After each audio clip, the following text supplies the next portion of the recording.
დილამშვიდობისა. ეს საქართველოს პირველი არხია, თქვენ უყურებთ გადაცემას პირადი ექიმი მარი მალაზონია ჟესტურ ენაზე თარგმნით. ყველას გილოცავთ აღდგომის ბრწყინვალე დღესასწაულს და რასაკვირველია ჯანმრთელობას და დღეგრძელობას გისურვებთ. თქვენ, როდესაც ჩვენს გადაცემას უყურებთ, გარკვეული მოლოდინი გაქვთ, მოლოდინი იმისა, თუ რა სათქმელით მოვალთ დღეს თქვენთან ოჯახში. და ჩვენ ვცდილობთ ეს მოლოდინი არ გაგიცრუოთ.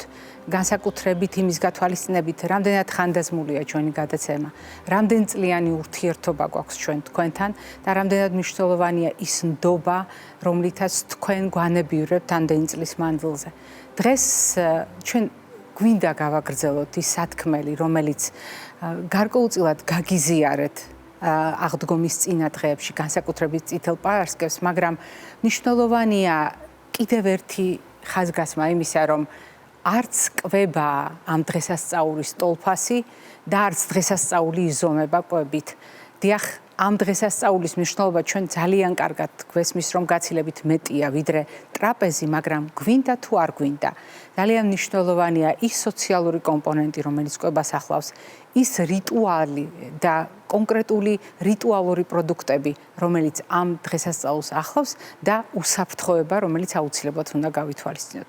მოდით გახსენებით დავიწყოთ და გახსენება გულისხმობს უპირველეს ყოვლისა წითელ კვერცხთან დაკავშირებულ რეკომენდაციას. მე იმედი მაქვს თქვენ ოჯახებში ტრადიციულად შეღებეთ კვერცხი და არ გამოიყენეთ საეჭვო საღებავი. ეს ძალიან მნიშვნელოვანი საკითხია, იმიტომ რომ ასეთ შემთხვევაში ჯანმრთელობის უსაფრთხოება ოჯახის წევრებისათვის, ყველასათვის ერთნაირად იქნება დაცული, თუნდაც იმიტომ რომ კარგად გავიხსენეთ, რომ კვერცხის ნაჭუჭი მართალია მტკიცია, მაგრამ შემავალია სხვადასხვა ბაქტერიისა და პათოგენის მიმართ და აგრეთვე შემავალი გახლავთ საღებავის მიმართ. ეს იმას ნიშნავს, რომ პროდუქტის დაცულობისათვის აუცილებლად უნდა გავითვალისწინოთ მოხარშვის წესები და შეღებვის ის წესები, რომელიც უსაფრთხო საღებავის გამოყენებას გულისხმობს, ანუ უსაფრთხო საშუალებების გამოყენებას გულისხმობს.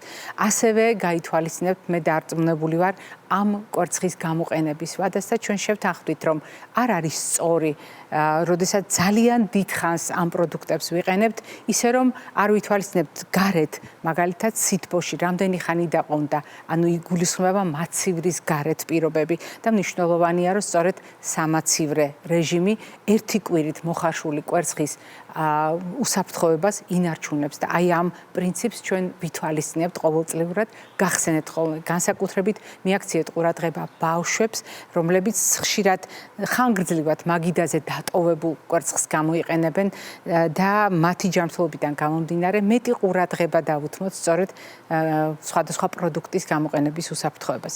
შევთანხმდით, რომ ჯეჯილი რჩება ოჯახში, ცხადია, არ ველოდებით გაყვითლებას, მას შემდეგ რაც აღდგომის დღესასწაული დადგა, მას შემდეგ რაც ჩვენ განსაკუთრებული რიტუალით და დამოკიდებულებით სიცოცხლის ერთ ფორმას ახალ დაბადებულ სიცოცხლეში მიუჩინეთ ადგილი და განსაკუთრებული სურათი შევქმენით. აი ასეთი გამოყენების შემდეგ ჩვენ შეგვიძლია რასაკვირველია ჯეჯილი ვაქციოთ იმ განსაკუთრებულ კომპონენტად ჩვენს საკვებ-რაციონში მიკრომწვანილის დანიშნულებით, თუ გნებავთ სალათის შემადგენლობაში, თუ გნებავთ მზაკერძის შემადგენლობაში, ყოველ შემთხვევაში გვახსოვდეს, რომ ჯეჯილი არის ის, რაც დედაშვილისთვის გაემეტება, არა და დედაშვილისთვის საუკეთესო გაემეტება და მე ამას სიამოვნებით გავიმეორებ. ხორბლიდან წამოსული სიცოცხლე არის ძალიან ტევადი საკვები ნივთიერებებით, ვიტამინებითა და მინერალებით. გაგახსენებთ ტრადიციულ კერძებთან დამოკიდებულებას და გაგახსენებთ თუ თქვენ ჩაფიქრებული გქონდათ ხანგრძლივად მომზადებული კერძის შენახვა, მომზადებისთანავე გაყავით ულუფებად და ისე გაყინეთ მაცივარში და არავითარ შემთხვევაში მაგიდაზე ხანგრძლივად ნადები პროდუქტი არ ჩათვალოთ უსაფრთხოდ. მერე არ დაიწყოთ პროდუქტის გაყინვა. კიდევ ერთი ძალიან მნიშვნელოვანი რეკომენდაცია, რომელსაც სპეციალისტები, საკვების უსაფრთხოების სპეციალისტები გვიზიარებენ, ეს არის მაგალითად ულუფების სწორად გამოყენება, როდესაც დიდი ჭურჭლით არის მომზადებული კერძი, უმჯობესია მცირე ულუფით გავათბოთ მაცევრიდან გამოღების შემდეგ და არა მთლიანად გავათბოთ, დავაყოვნოთ ისევ მაცევარში, თავიდან გავათბოთ და ასეთ შემთხვევაში აი ეს სეზონური, ენდემური პროდუქტები, რომელიც განსაკუთრებით დატვირთულია მინერალებით, ვიტამინებით, აი ახლა ამ მომენტში აუცილებლად დაიკარგება და იმ ამოცანას ვერ შეასრულებს, რა მიზნითაც არის ამ კერძში ჩვენი წინაპრების მიერ ჩართული. კონსერვების უსაფრთხოებაზე ჩვენ ვისაუბრეთ და კიდევ ერთხელ გაგახსენებთ განსაკუთრებულ წინდახედულებას, განსაკუთრებით გთხოვთ დიასახლისებს, რომლებიც პირველად ხსნიან საოჯახო კონსერვს, რომელიც ზამთრის მარაგად ჰქონდა შენახული, რატომღაც პირველად ისინი აგემოვნებენ ხოლმე. იმის რისკი, რომ სწორედ დიასახლისი დაზარალდეს ძალიან მაღალია და ამიტომ ესეც უნდა გავითვალისწინოთ. მნიშვნელოვანია მიაქციოთ ყურადღება პროდუქტის შერჩევის დროს რამდენიმე კომპონენტს. ჩვენ ვთქვით, რომ ბოტულიზმის რისკი ძალიან ხშირად უკავშირდება უჩვეულო პროდუქტებს, ჩვენ რომ ვერ წარმოგვიდგენია მაგალითად შებოლილი თევზი და თაფლი უკვე ვახსენეთ წითელ პარასკევს, სიამოვნებით გაგახსენებთ აფლატოქსინის რისკს, ანუ მიკოტოქსინები, სოკოს მიერ გამომუშავებული შხამები, რომელიც ძალიან საყურადღებოა სხვადასხვა თხილეულის შემთხვევაში, მათ შორის ნიგოსთან მიმართებაში და ასეთ შემთხვევაში გასათვალისწინებელია თავიდანვე როგორი პროდუქტი გამოვიყენეთ და მით უფრო, როდესაც ეს პროდუქტი თაფლის გარემოში ყოფნდება, ანუ თაფლიან გარემოში ყოფნდება, ხდება მისი კონსერვაცია. ეს კი იმას ნიშნავს, რომ ამ ტოქსინების მოქმედება მხოლოდ იზრდება, მხოლოდ ძლიერდება და არავითარ შემთხვევაში არ ნელდება. კვების მოდელი იცვლება. ჩვენ შევთანხმდით, რომ მცენარეული კვების მოდელიდან ცხოველურ კვების მოდელზე კვლავ დაბრუნება ძალიან ფრთხილად უნდა ხდებოდეს. თუმცა ამ პროცესში განსაკუთრებული დატვირთვა აქვს უკიდურესობების გათვალისწინებას. ჯერ იყო და დიდი რაოდენობით ზეთზე ვლაპარაკობდით, რომ არ არის გამართლებული თუნდაც მცენარეული ცხიმის დიდი რაოდენობით გამოყენება, ახლა მინდა შეგახსენოთ, ცხოველურ ცხიმზე გადასვლა არის თანმიმდევრული პროცესი, საფეხურებრივი პროცესი, რადგან როგორც წესი ჩვენ ვლაპარაკობთ პროდუქტებზე, რომელთა შემადგენლობაში არის ცხოველური წარმოშობის ცილები, ცხიმები და ცხოველური წარმოშობის ნახშირწყლები, მაგალითად რძესა და რძის ნაწარმში. ასეთ შემთხვევაში ჩვენ აუცილებლად ვითვალისწინებთ, როგორი უნდა იყოს გადასვლის თანმიმდევრობა. და აი აქ ამ ჩვენ სქემაზე ნაჩვენებია ის რეკომენდაცია, რომელიც ჩვენს გადაცემაში თქვენ სისტემატურად გესმით. მაგალითად, როგორ უნდა დაიწყოს ხსნილი, როგორ უნდა შევუმსუბუქოთ ჩვენს ორგანიზმს ერთი ცხოველური პროდუქტიდან მეორე პროდუქტზე გადასვლა. ასეთ შემთხვევაში კვერცხი და რძის ნაწარმი არის ის საუკეთესო კომბინაცია, რომელიც უმტკივნეულო გადასვლაში გვეხმარება და ეს სიბრძნე სარიტუალო კერძებში უკვე ჩადებულია. თუმცა შემდეგი საფეხური, როდესაც რძის ნაწარმზე და კვერცხზე ვსაუბრობთ, უკვე და ორგანიზმმა ეს ინფორმაცია მიიღო და გადაამუშავა, ჩვენ ვლაპარაკობთ ეტაპზე, როდესაც თევზზე გადავდივართ, შემდეგ უკვე გადავდივართ, მოდით დავბრუნდეთ წინა ბანერზე, გადავდივართ თევზზე, შემდეგი საფეხური ეს არის თეთრი ხორცი, მხოლოდ შემდეგ გადავდივართ წითელ ხორცსა და ეგრეთ წოდებულ სუბპროდუქტებზე, ანუ ორგანულ ხორცზე, ანუ ორგანოთა ხორცზე, რომელთა შორის განსაკუთრებით ხშირად გამოყენებადი არის ღვიძლი. რაც შეეხება კომბინაციას, არ უნდა დაგვავიწყდეს, დიახ, მარხვის დასრულება ნიშნავს იმას, რომ ცხოველური პროდუქტები სრული დატვირთვით შემოდის რაციონში და ასეთ შემთხვევაში არ უნდა დაგვავიწყდეს კომბინაცია სხვა ჯგუფთან და ეს არ ნიშნავს, რომ რაკი მცენარეული კვების მოდელი შეიცვალა ცხოველურით, მაგალითად ბოსტნეული უნდა დავივიწყოთ. არა, ჩვენ ცხოველური წარმოშობის პროდუქტების შემოგვაქვს რაციონში და აუცილებლად ვაწყვილებთ მცენარეულ პროდუქტებთან, განსაკუთრებით ცილოვან პროდუქტებს ვაწყვილებთ სხვადასხვა სახის ბოსტნეულთან. არ უნდა დაგვავიწყდეს მაგალითად მრავალფეროვნება ხილისა, რომელიც მნიშვნელოვან როლს ასრულებს არაუბრალოდ სეზონური ინფორმაციის მისაღებად, ანუ აუცილებელი საკვები ნივთიერებების შესაძენად, როგორც ენდემურად, გეოგრაფიულად, სეზონურად აქტუალური ნივთიერებებისა, არამედ კომბინაცია ყველა ძირითადი საკვები ჯგუფებისა, სადაც ხილთან და ბოსტნეულთან ერთად მარცვლეულ ბულღრულეულიც უნდა გავითვალისწინოთ. განსაკუთრებით მაშინ, როდესაც ჩვენ შევხედავთ ტრადიციულ სატრაპეზო ნუსხას, როგორ გამოიყურება მაგალითად ტრადიციული სარიტუალო ჩამონათვალი საკვები პროდუქტებისა საღდგომოთ, აღმოვაჩენთ, რომ იქ არის ტრადიციული კერძი ხორცს პროდუქტებთან დაკავშირებული, აღმოვაჩენთ, რომ არის მაგალითად მარცვლეულ ბურღულეულთან დაკავშირებული კორკოტი, წანდილი და ასე შემდეგ, არის ხილისა და ბოსტნეულის კომბინაცია, რძის ნაწარმი, თუნდაც ხაჭოს პასკის სახით და ასე შემდეგ. და თუ ამ სქემას წარმოვიდგენთ როგორც ტრადიციულ, გაწონასწორებულ, დაბალანსებულ მოდელს, მაშინ ეს სხვა არაფერია, თუ არა სულ ცოტა ხუთი ფერის, სულ ცოტა ხუთი ჯგუფის პროდუქტები, რომელიც ტრადიციულად არის ჩვენი გადაცემის რეკომენდაციებს შორის. და კიდევ ერთი მნიშვნელოვანი საკითხი. როდესაც ჩვენ საუბრობთ წონასწორობაზე, არ უნდა დაგვავიწყდეს სასწორი, რომელიც ერთგვარი სიმბოლოა ჩვენს გადაცემაში მიღებულ და დახარჯულ ენერგიას შორის. მე მესმის, რომ ძალიან მნიშვნელოვანია ხანგრძლივი მარხვის შემდეგ უსაფრთხო გაფართოება რაციონში, განსაკუთრებით იმის გათვალისწინებით, რომ მაგალითად თუნდაც კალორიული დატვირთვა გაიზარდოს, თუნდაც საკვები ნივთიერებების მოხმარება გაიზარდოს. მაგრამ აქ არის ორი ძალიან მნიშვნელოვანი რისკი, რომელიც უნდა გავითვალისწინოთ ყველა ჩამოთვლილი ფაქტორის ცოდნის შემდეგ.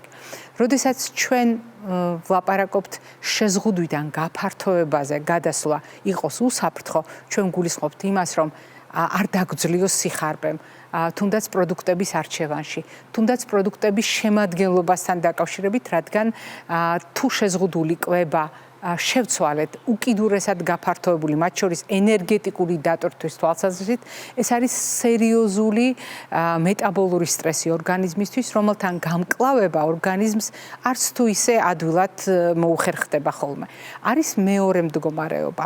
ანუ ჩვენ ასეთ შემთხვევაში მცირე დატვირთვიდან, ანუ მცირე ენერგეტიკული მოხმარებიდან გადავდივართ ინტენსიურ მოხმარებას. მაგრამ არის კიდევ ერთი მდგომარეობა, განსაკუთრებით იმ ადამიანებისათვის, ვინც ცოტა არ იყოს შეაშინა მარხვის დროს წონის მატება.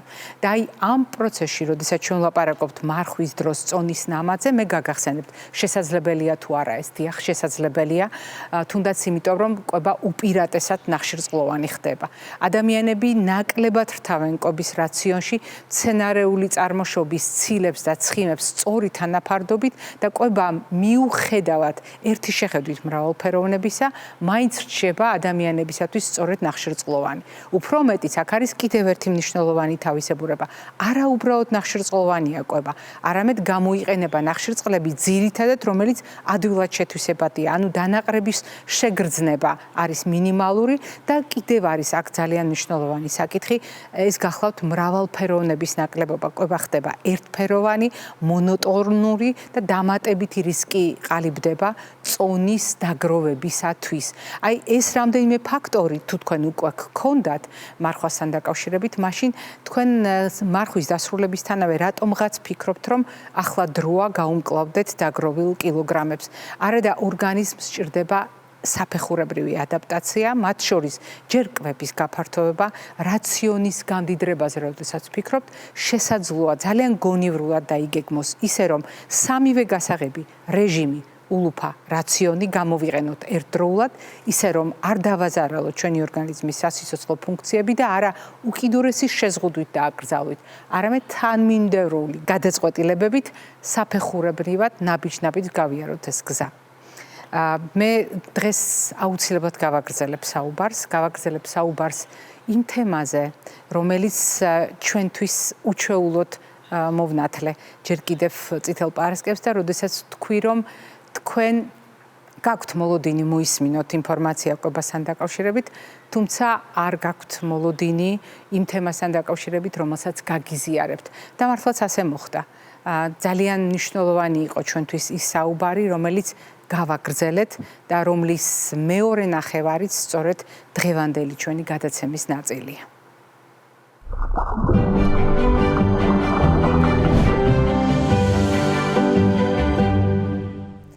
მე დაგვირდით, რომ ჩვენ საუბარს გავაგრძელებდით და რა თქმა უნდა ვაგრძელებთ იმ განსაკუთრებული დამოკიდებულებით, რომელიც წლების მანძილზე ჩამოგვიყალიბდა მისი უწმიდესობის მიმართ და იმ განსაკუთრებული პასუხისმგებლობით, რომელიც შეუძლებელია გაიზომოს რომელიმე ფაქტორით. განსაკუთრებით საყურადღებო არის დღევანდელი ჩვენი შეხვედრა, თუნდაც იმიტომ, რომ კონკრეტულ თარიღს მივუსადაგეთ და ვთქვით, რომ ეს არის პირველი აღდგომა, როდესაც პატრიარქის გარეშე ხდება საქართველოს. ეს არის პირველი აღდგომა, როდესაც პატრიარქის გარეშე ვსაუბრობთ მასზე და რაც მთავარია, პირველი შემთხვევაა, როდესაც ტრადიციული შეხვედრის ფორმატი ექიმებმა საჯაროდ გამოვიტანეთ.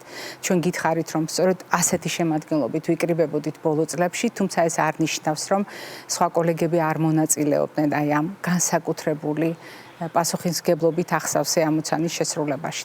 ჩვენ ვაგრძელებთ საუბარს და გიზიარებთ ისევ ჩვენ შტაბ-ეჭვლებებს და დავუბრუნდები ბატონ შალვასთან საუბარს.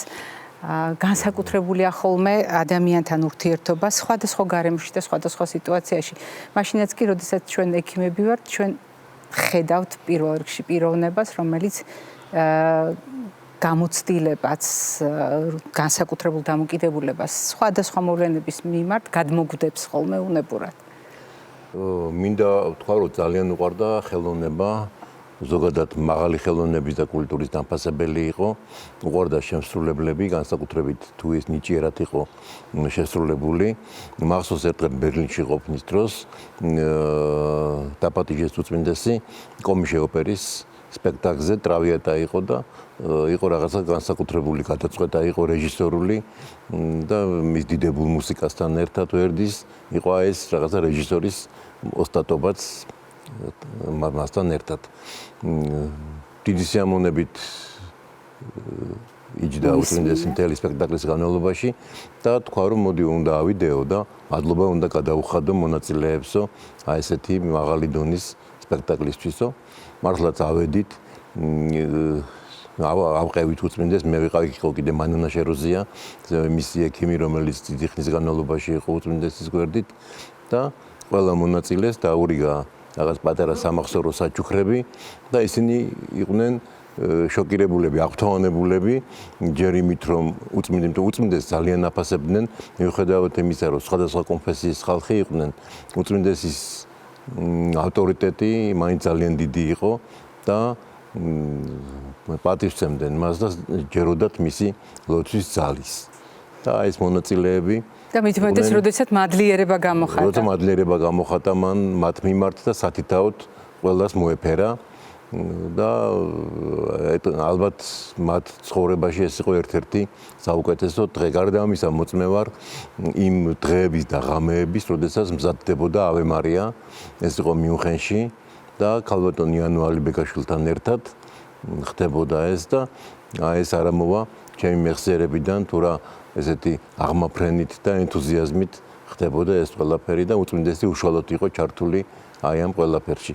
ძალიან ბევრი რამ არის გასახსენებელი, მაგრამ ყველაფერს ვერც გაიხსენებ და დროის ფორმატიც არ გვიწყობს ხას, იმაში რომ ყველაფერი გავიხსენოთ. თუმცა ჩვენ მოგვეცემა მე ეჭვი მაქვს შესაძლებლობა ალბათ იქნება ყოველთვის, იმიტომ რომ თან არის ისეთი მოგონებები, რაც უკვე ბევრჯერ გვაქვს გაჟღერებული და ცოტა უხერხულია კიდე გამეორება და გამეორება ამ ყველაფრის.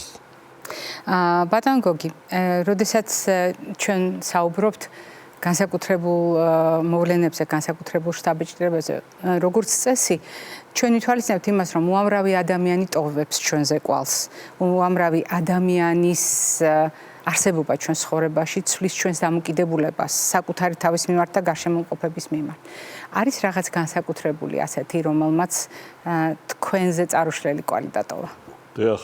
მარე მე გეტყვით თქვენ წახან აღდგომა ახსენეთ და აღდგომის დღეებია საქართველოში და მე მახსენდება პირველი აღდგომა როცა ლოკდაუნი დაიწყო. ეს არის უნიკალური შემთხვევა და ეს ყველას მე არის აღიარებული, რომ სოფლიო ჩაიკეტა. გაჩერდა ყველაფერი. ეკლესიები დაიხურა. ერთადერთი ქართულ ეკლესიაში ეს იყო რაღაც გამოვლენება არაჩვეულებრივი ერთგულებისა იმ რელიგიისადმი და პატრიარქისადმი რაც ხდებოდა იმ დღეებში. ეს იყო რწმენა. რწმენა და სიყვარული. ასეთივე რწმენა და სიყვარული მე მახსენდება იმ დროს, როცა საქართველოს ეკლესიებში ლიტურგიები ტარდებოდა და ათასობით მრევლი ეზიარებოდა, გახსოვთ თქვენ რა კამპანია იყო მსოფლიოში. ეს იყო რწმენა, წეხანას ვთქვი. და ასეთივე რწმენა იყო და სიყვარული, როცა ასეულ ათასობით ადამიანი უკანასკნელ გზაზე აცელებდა პატრიარქს. და მე არ დამოვიწყდება არასოდეს ეს უნიკალური კადრი, როცა ახალგაზრდა ვაჟი ყავარჯნით მიდის ამ გზაზე. და არ დამოვიწყდება მოხუცი ქალი, რომელიც ხელჯოხით მიდის. ეს არის რწმენა. და კიდევ დემოგრაფიული სიტუაციის, ფანტასტიკური აფეთქება მოხდა მას შემდეგ, რაც მან 2000-იანებში თქვა, რომ ყოველ მესამე ბავშვს მონათლავდა. და ყოველ მესამეს, მეოთხეს და ასე შემდეგ. და მის დაკრძალვის დღეებში, ამ დიდი წუხრის დღეებში, ათეულ ათასობით მისი ნათლული. ამისი დადგმა შეუძლებელია იმ საოცარი ტკივილი, სიყვარულის, რა მოიყვანა ეს ბავშვები, წმენამ და სიყვარულმა, რომ დამშვიდობებენ თავის პატრიარქს და დამეთანხმებით, რომ აი ბოლო წლებში, როცა მას გარკვეულად უჭირდა გადაადგილება, ის არ ტოვებდა არც ერთ ნათლობას. ნათლობა იყო ისეთი რამ, რომელზედაც ის აუცილებლად უნდა მიუხედავად ჯანმრთელობის მდგომარეობის. სამებაში, აუცილებლად. და ეს ბოლო ნათლობაც მახსოვს, ჩვენ ჯვრიდან წავედით, ჯვარზე იყო მთელი. ბოლო იყო გიორგობას. ბოლო იყო გიორგობას. ხო. ამიტომ ეს არის ის, რაც მე ვფიქრობ, გაერთიანა ერი ამ სიყვარულმა და ყველაზე შთამბეჭდავია. და ყველაზე შთამბეჭდავი. რაც დაგამახსოვრდება ალბათ ყოველთვის. ოჯახებით, ჩვილებით, საათობით იდგენ რიგში, რომ პატივი მიეგოთ უწმინდესისთვის.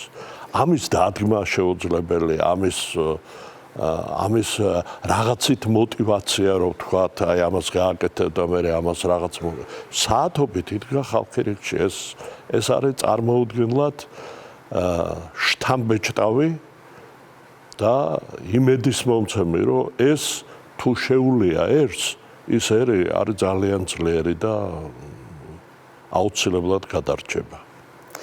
ძალიან მნიშვნელოვანი სიტყვები თქვა ახლა ბატონმა გოგიმ, რამდენად მნიშვნელოვანია ჩვენი ერთსულოვნება გადარჩენისთვის და ნებისმიერ გადაწყვეტილებაში შეგვიძლია ეს ამოვიკითხოთ, როდესაც მის უწმინდესობაზე ვსაუბრობთ, თუმცა თაზო, როდესაც შთაბეჭდილებებს ვიხსენებთ, ჩვენი განსაკუთრებული სიმძაფრე გვაქვს ამ შთაბეჭდილებებთან დაკავშირებით. რა გახსენდებათ განსაკუთრებული? განსაკუთრებით ბევრი რამ ახსენდება, მაგრამ კონკრეტულს ვიტყვი. პირველ რიგში მინდა ბატონი გოგის ბოლო სიტყვებს დავამატო, რომ მისმა უწმინდესობამ დაამტკიცა, რომ ის იყო ყველა ოჯახის პატრიარქი და ჭეშმარიტად იყო სრულიად საქართველოს კათოლიკოს პატრიარქი, იმიტომ რომ მთელი ერი გააერთიანა, დიდი და პატარა. აი მართლა საოცარი კადრებია, რაც ეს ყველასთვის იყო, რომ განსაკუთრებით ის ახალგაზრდა ბიჭი, რომელიც კასტილით მიუძღოდა რიგს და მოხუცი ქალბატონი. კიდევ ერთს დავამატებდი, რომ რამოდენიმე წლის წინ 100,000 მოწამის ხსენების დღეს მისმა უწმინდესობამ ხიძე რომ მიმართა ერთს, რომ საქართველო მიყვარხარო. აი მაგის გაგრძელება იყო დაახლოებით 1 წლის წინ მისი უწმინდესობას მე რო შევედი მასთან ოთახში, თვალები ჰქონდა ცრემლიანი და რო ვკითხე, რომ თქვენ უწმინდესობა რამე გაწუხებთ მეთქი? მან სამჯერ გამცა პასუხი, რომ საქართველოს მიყვარხარო. აი ესეთი დიდი პატრიარქი ყავდა ჩვენ და ჩვენს ქვეყანას. ძალიან მნიშვნელოვანია დღეს ჩვენ საუბარში მაყურებელს გავუზიაროთ ის, რომ სათქმელი ექიმია თუ არა ექიმი მისი ერთნაირად ძვირფასი და აღსაქმელია და ის რაც თქვენ ახლა მოყევით ამის საუკეთესო დასტურია, იმიტომ რომ საჯაროდ ნათქვამი სიტყვები არის ზუსტად ის, რასაც პირისპირ საუბარში ტკივილით და ცრემლით იმეორებდა და იმეორებდა ხშირად. კახა, თქვენი ყველაზე მძაფრი მოგონება, რაც არასდროს დაგავიწყდებათ მის უწმინდესობასთან დაკავშირებით. ჩემი ყველაზე ესეთი ემოციური და ძლიერი მოგონება ალბათ არის ყველაზე ბოლო მოგონება. ბოლოს დავეჭილება, რაც ცოტა რაღაცა მოულოდნელობის მომენტსაც შეიცავს, რაღაცა რასაც იმ წუთში ვერ ხვდები და ცოტა მერე ხვდები. ეს იყო უწმინდესის დაბადების დღე, როცა მას შეუსრულდა 93 წელი, 4 იანვარი. მიმდინარე წელზე ალაპარაკე. მიმდინარე წელს ახლახან იყო. ეხლა ბოლო 3 წელი ამ გარკვეულწილად ცერემონიაც ტარდება, შეხვედრა ტარდება, კონცერტი ტარდება, აუცილებლად მონაწილეობენ თაობები, ბავშვები, მოზარდები, უხუცესები. ძალიან ისეთი ღონისძიება ტარდება და ამ ღონისძიებაზე ახლა უწმინდესი ესწრებოდა, რა თქმა უნდა, მისთვის ტარდებოდა ეს ყველაფერი და წინა პერიოდში განსაკუთრებით შარშან, ისე დაემთხვა, რომ იყო ძალიან პასიური. უნდოდა რაღაცის წარმოთქმა, გაუჭირდა ამის წარმოთქმა, ისეთი ანუ წინა პერიოდში გულისხმობთ. დიახ. მონაწილეობა შედგა, ცერემონია შედგა, ყველაფერი რა თქმა უნდა ეს დადებითი ემოცია გამოყვა, თუმცა გამოყვა ცოტა რაღაცა ის ემოციაო, აი რაღაც თქმა უნდოდა და ჩვენ ვერ გვითხრა, ან ვერ გავიგეთ. და წელს ეს შარშან მოხდა. ეს შარშანდელი იყო და მე ხა ვამბობ ბოლო შტაბეჭდილებას, რომელიც ახლა წელს იყო, ისევ კონცერტი, ისევ ბავშვები, ისევ არიები და თითქოს დეჟა ვიუ რა, მეორდება შარშანდელი. წამყვანი ყავს ამას ყველაფერს და არაფერს განსაკუთრებით, განსხვავებულს არ ეილი და უცბად განსხვავებული რამ ხდება. წამყვანს უცბად უწმინდესი გააქტიურდება, ამოიღებს ხმას, გამოგხედავს, წამყვანს ესე იგი ინიციატივას გარკვეულწილად აართმევს, აართმევს კი არ წაართმევს, მაგრამ გადმოიწევს და იწყებს რაღაცის აზრის ჩამოყალიბებას. ეხლა ეს იმდენად მოულოდნელი იყო, რომ უკვე სხვანაირად არ იქნებოდა რა, უკვე რაღაცა განსხვავებული შეიქმნა. და მან რამდენიმე სიტყვით და მერე რამდენიმე ფრაზით და ხელახლა გამეორებით ისეთი იდეა ჩამოაყალიბა, რომელიც იმ წუთში ცოტა ძნელი გასაგებიც იყო, მაგრამ მერე როდესაც ამის აზრი გასაგები გახდა, ხო? ყველამ გაიაზრა რამდენად მნიშვნელოვანია. ქალბატონმარი ალბათ, იმიტომ რომ ცოტა ამაზე დაფიქრება იყო საჭირო. რაზე იყო საუბარი საერთოდ, რომ აი ეს გალობა, აი ეს სიმღერები, აი ეს პოლიფონია, აი ეს რაღაცა, ეს ხო ძალიან კარგი, მაგრამ ხო არ გვეფიქრა და ხო არ შეგვექმნა აი ამ რელიგიური კონტექსტის ხორეოგრაფიული რაღაცა მიმართულებები და ნაწარმოებები, რომ ეს მხოლოდ ხმოვანი შესრულება კი არა, რაღაცა ესეთი ცეკვის და ხორეოგრაფიის კომპონენტი იყო. ეხლა ესეთი რთული იდეა, რომელიც მომავალზე არის მიმართული და ანუ იდეა, რომელიც მას ესე ქონდა ჩამოყალიბებული და რომელიც მან აი ესე სახალხოდ გააჟღერა, ამის ესე უცბად გაგება ცოტა გაგვიჭირდა, მაგრამ მერე როდესაც ჩვენ ეს გავიგეთ, ამან ძალიან ძლიერი შთაბეჭდილება მოახდინა, რომ ისევ ხვალინდელ დღეზე და ისევ რაღაცის შექმნაზე და ისევ რაღაცა წინსვლაზე მიმართული აზრები. და დაუტოვა თავის ქვეყანას. და გამოდის, რომ რაღაცნაირად ეს დაგვიბარასავით და მე გავაგრძელებ თქვენს აზრს. სიმართლე გითხრათ, ახლა სხვა ისტორიის გახსენებას ვაპირებდი, მაგრამ თქვენმა მონათხრობმა გამახსენა ერთი ფაქტი, არ ვიცი ახსოვს თუ არა ბევრს ჩვენ საზოგადოებაში, მაგრამ 2008 წლის ომი ყველასათვის რომ ტკივილია და მოუშუშებელი ჭრილობები, ამაზე ფიქრობ არც არის საჭირო საუბარი.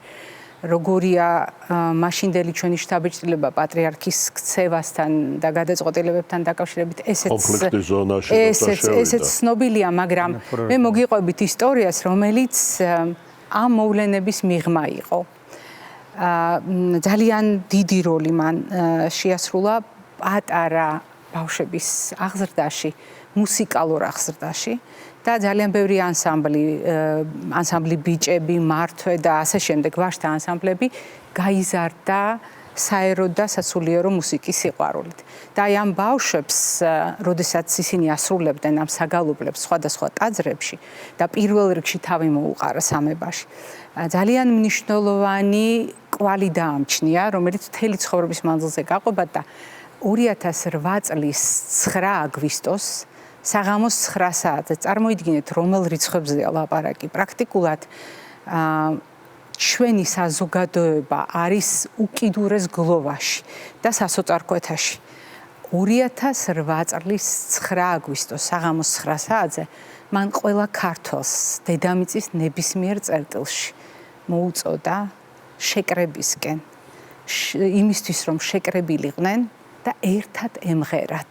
ეს თითქოს არაადეკვატურად ჟღერდა, მაგრამ ძალიან მნიშვნელოვანი იყო, იმიტომ რომ თუ ვინმე სადმე მარტო ყოფილა და ვინმეს განსაცდელი გაუგია, გაახსენდება, რამდენად მნიშვნელოვანია თანამოძმე რომ გყავს გვერდით, თუნდაც ჭირში რომ გამზიარებელი გყავს, ანუ ჭირის სუფარი რომ გყავს სხვა შენს გვერდით. და ისე მოხდა, რომ ყველა ბავშვი, ყველა ბიჭი, ვინც ოდესმე გალობდა ან მღეროდა, შეიმოსა თავისი ტრადიციული სამოსით. მე მახსოვს ჩემი ვაჟი როგორი გაბრაზებული კრავდა თავის ლეკვერთხებს. ჩაიცვეს ჩოხები ბიჭებმა, გაიკეთეს ქამარხანჯალი და აი ასეთი აღკაზმულები გამოცხადდნენ სამების ეზოში. მათ შორის ჩადგა პატრიარქი და ყველამ ერთად დაიწყო საერო და სასულიერო სიმღერების შესრულება. და ამას წინ უძღოდა მისი სიტყვები, რომლითაც თავის დროზე ბავშვებს მიმართა, უთხრა, რომ ქართველები ყოველთვის სიმღერას ამბობენ სიყვარულით და სიყვარულისთვის მღერია. საერო სიმღერები ეს არის ქვეყნისა და ერთმანეთის სიყვარულისთვის და ეკლესიური სიმღერა ეს არის უფლის სიყვარულით გამსჯვალული. თავარია იმღეროთ სიყვარულით. საერო იქნება თუ სასულიერო. და მე მახსოვს როგორ მღეროდნენ ეს ბიჭები. პატარა ბიჭები, რომელშიც ერთბაშად გაიღვიძა კაცმა. და ძალიან ბევრი მათგანს ცრემლები მოსდიოდა ღაპაღობით და მე მახსოვს მე ვუყურებდი ჩემი შვილის ხელებს. ხანჯალს უჭერდა ხელს ისე, რომ შემდეგ სისხლი ჰქონდა ხელის გულზე. ეს იყო ის განსაკუთრებული ერთიანობა, რომელიც სიყვარულით შეიკრა. შეიძლება სიმღერამ იმ წუთას ომის მიმდინარეობა ვერ შეცვალა, მაგრამ ძალიან მნიშვნელოვნად შეცვალა იმ ადამიანების ტკივილიანი განცდა, ვინც იქ იდგა და ვინც ამას უყარა. ნამდვილად ასე იყო. ნამდვილად ასე იყო და დღევანდელი ჩვენი შეხვედრა მე არ მინდა რომ მაყურებელს სევდით დაამახსოვრდეს. რა თქმა უნდა, ძალიან ტკივილია ეს ყველაფერი, ძალიან მტკივნეულია ეს ყველაფერი, მაგრამ ჩვენ ვაცნობიერებთ, რამდენად მნიშვნელოვანია და სასიკეთოა ის კვალი, რომელიც მანდატოვა თითოეულ ჩვენგანზე და მთლიანად ჩვენს ქვეყანაზე და ალბათ ამით უნდა დავემშვიდობოთ, ხომ ასეა ჩვენს მაყურებელს. დასაგვირველია. ძალიან დიდი კვალი დატოვა მან მისმა არსებობამ, განსაკუთრებით ჩვენთვის იყო ძალიან დიდი ბედნიერება ის ამბავი, რომ მის გვერდით გვიხდებოდა ყოფნა და ვიყავით იმ გუნდში, რომელიც დარაჯობდა პატრიარქის ჯანმრთელობას. შალვა შეცვალა როგორც ექიმის დამოკიდებულებები ამ ურთიერთობა? დამოკიდებულებები რის მიმართ? პროფესიული დამოკიდებულება, იმიტომ რომ ეს ხომ კიდევ უფრო მრავალწახნაგოვანი და უფრო ტევადი პასუხისმგებლობაა. ერთ ყველას მიმართ დიდია პასუხისმგებლობა. რაც შეეხება პაციენტთან ურთიერთობას. და ზოგადად სხვა პაციენტებთან ურთიერთობაზე პასუხისმგებლობის ზრდა რასაკვირველია იყო, იმიტომ რომ გინდოდა რომ უფრო უკეთესი ყოფილიყავი, გინდოდა რომ უფრო უკეთ გეკეთებინა შენი საქმე, რომ თვითონ პატრიარქის სახელი არ შეგერწყვი. და გაგემართლებინა. და გაგემართლებინა, რომ არ ეთქვათ, რომ აი პატრიარქთან არის და ჩვენს მიმართ რატო არის აი ესეთ დამოკიდებულება სათო იჩენს.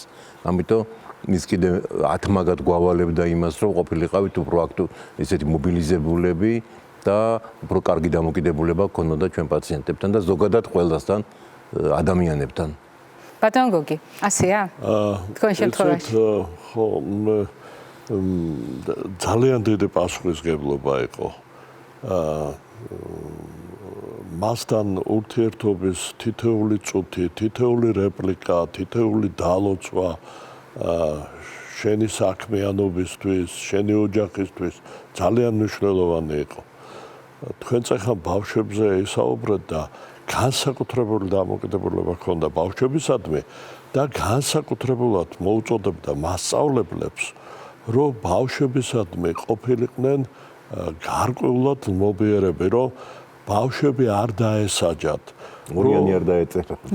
ორიანი არ დაეწერათ, ხო, იმიტომ რომ მას რაღაცა თავისი მოგონებებშიც აქვს ბავშვების შთაბეჭდილება. ხო, თავის შთაბეჭდილება და ამიტომ ეს ძალიან დიდი სტიმული იყო, იცით? ანუ მომავალ თაობაზე ფიქრობდა, ქვეყნის მომავალზე ფიქრობდა.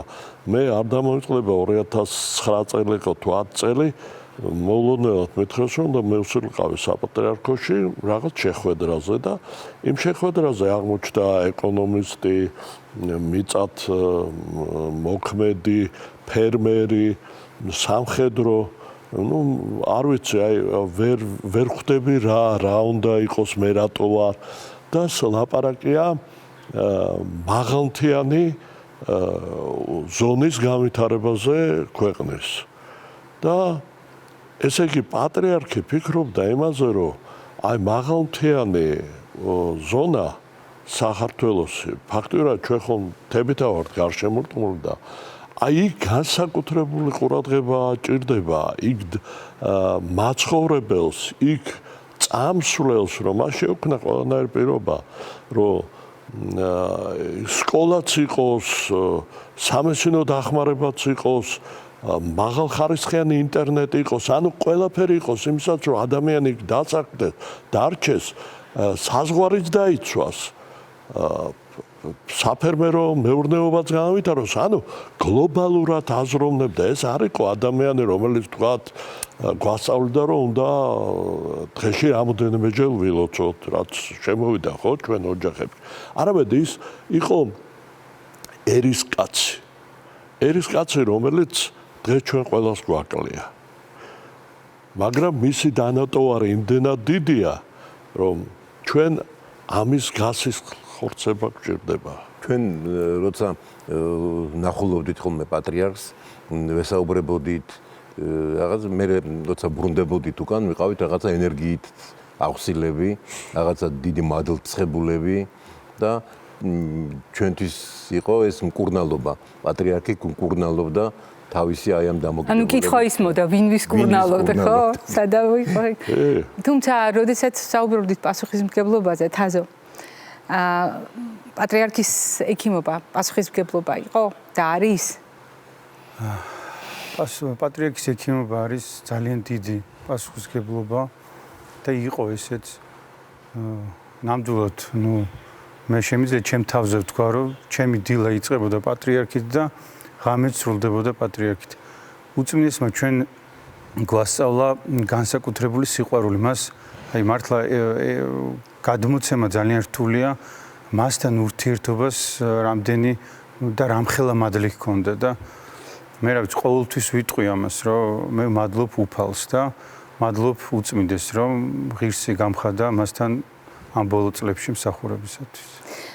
კახა, პასუხისმგებლობა, რომელიც ნიშნავს არა მხოლოდ პროფესიული ცოდნის მობილიზაციას, არა მხოლოდ ბოლო მიღწევების, დამტკიცებითი მედიცინის ბოლო, თქვათ, მონაპოვარის გაზიარებას, არამედ გულისხმობს კონკრეტული ადამიანის ცხოვრების უკეთესი ხარისხისთვის, მისი დღეგრძელობისათვის ამ ცოდნის გამოყენებას და შემდეგ ამ ურთიერთობების სხვა მასშტაბში გადმოტანას, მაგალითად, ყოველდღიურ ურთიერთობაში.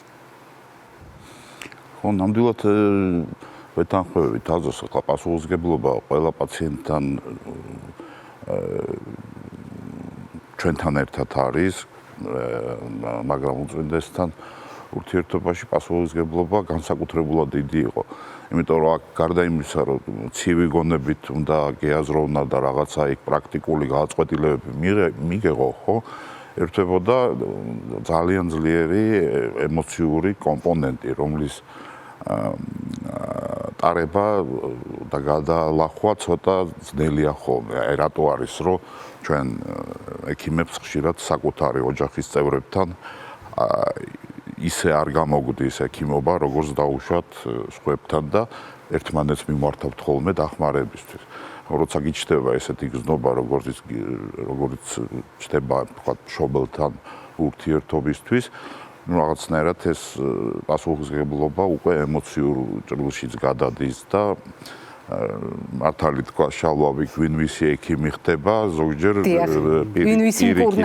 ზოგჯერ აქეთ უფრო გზნობ რაღაცა ნამკურნალევად შეწევდას, ვიდრე იქ რაღაცა პრაქტიკული გადაწყვეტილება.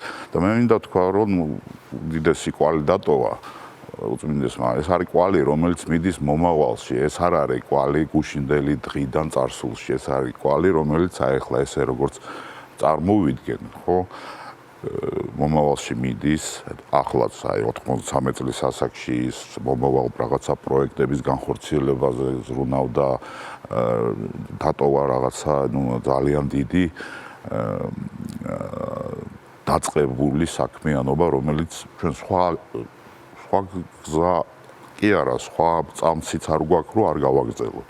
და მე ძალიან დარწმუნებული ვარ, რომ მისი დაწყებული, შესრულებული, აწყობილი გაგრძელდება, ეს უბრალოდ სხვანაირად არ შეიძლება რომ იყოს და მე ამაში აი ეს დარწმუნება მიტოვებს ისეთ ემოციას, რომ ის ისევ ჩვენთან არის. დიახ. პატრიარქი ექიმობას თვლიდა ღვთითკურთხეულ პროფესიად. რამდენჯერმე აქვს ნათქვამი ეს ფრაზა. ექიმობა ღვთითკურთხეული პროფესიაა, მოციქულებსაც ყავდათ თავის ექიმები. ძალიან მნიშვნელოვანია, რომ დღეს სწორედ ეს კიდევ ერთხელ ვუთხარით ჩვენ საზოგადოებას, ჩვენს პატრიარქსაც ყავდა ექიმები და ჩვენ ამ ფორმატით დღეს მხოლოდ იმიტომ ვარ წარმოდგენილი, რომ უკანასკნელი წლების მანძილზე სწორედ ამ ფორმატით ვიკრიბებოდით. ეს არ ნიშნავს, რომ რომელიმე ექიმა, რომელიც დღეს აქ არ არის სტუდიაში, ცდა ან შრომა, ან სიყვარული დააკლო თავის საქმეს. ყველა, ვისაც ჰქონდა მასთან შეხება, განსაკუთრებული სიყვარულით და პასუხისმგებლობით აკეთებდა თავის საქმეს და მე ზუსტად იმ სიტყვებით მინდა დავასრულო, რაზედაც ახლა ჩემმა კოლეგებმა ბრძანეს, ჩვენ იმედი არ გვინელდება. იმედი იმისა, რომ სიყვარული აუცილებლად გრძელდება. სიყვარული, რომელიც ჩვენში დათესეს, გამოზარდეს. სიყვარული, რომელმაც სხვადასხვა სახე და იერი მიიღო იმისთვის, რომ ქვეყნისთვის სასიკეთოდ უამრავი რამ მომხდარიყო და ასეთ შემთხვევაში ჩვენ სწორედ ეს იმედი გვაქვს, იმედი იმისა, რომ სიყვარული გააგრძელებს თავის გზას. ის სიყვარული, რომელიც გვასწავლა პატრიარქმა და რომელმაც თქვა, რომ ყველაზე მნიშვნელოვანი არის ადამიანი, ყველაზე მნიშვნელოვანი არის სიცოცხლე და ყველაზე მნიშვნელოვანი არის სიყვარული. ამიტომ ვიწყებ მე ყოველდღე გადაცემას და სწორედ ასე გესალმებით ხოლმე. ჩვენ საუბრობთ ადამიანზე. ადამიანზე, რომლის სიცოცხლე არის ყველაზე დიდი ღირებულება ნებისმიერ საზოგადოებაში. დღეს ამ სიტყვებით დავასრულებთ ჩვენ შეხვედრას. ეს არ ნიშნავს, რომ ჩვენ აღარ შევხვდებით ამ ფორმატში.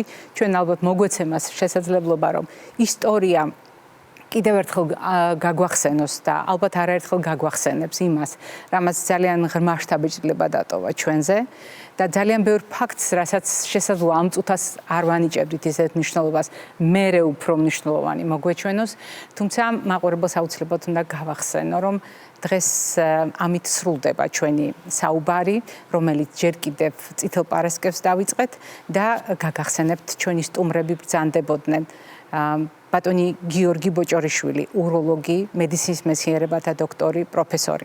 ბატონი კახა ახვლედიანი, ნევროლოგიის დეპარტამენტის ხელმძღვანელი ექიმი ნევროლოგი.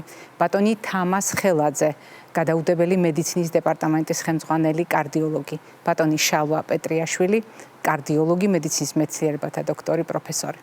მე ვიდრე დაგემშვიდობებით ტრადიციულად ამ კონტექსტში აუცილებლად ყოველას ჯანმრთელობას და დღეგრძელობას გისურვებთ. ჩვენი ბოლო სიტყვაობა კვლავ იგივე იქნება, რაც წითელ პარისკევს ჰქონდა და ამჯერადაც პიანისტი თამუნა შალვაშვილი და ბელა ურუშაძე მევიოლინე დაგემშვიდობებათ პატრიარქის ნაწარმოებით, სხვა ნაწარმოებით, თუმცა მათი განსაკუთრებული სიყვარულით შესრულებული ვერსიით.